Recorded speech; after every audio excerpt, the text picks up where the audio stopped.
How to connect MacBook to Dell docking station.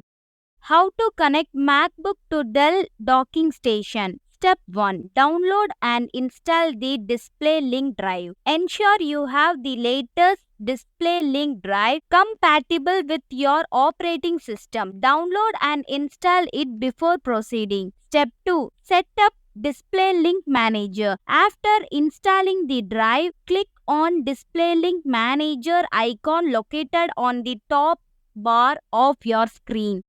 Step 3. Configure Displaylink Manager. In the Displaylink Manager, go to Home tab and check the box labeled Launch automatically after login. This ensures that Displaylink Manager starts automatically each time you log in. Step 4. Enable screen recording. Go to System Preference, Security and Privacy, Screen Recording. Here enable screen recording for Displaylink Manager. This step is crucial for the manager to function correctly.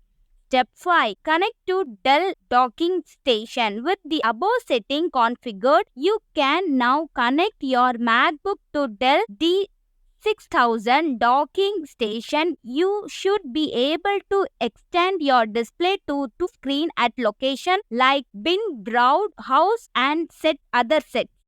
Thanks for watching.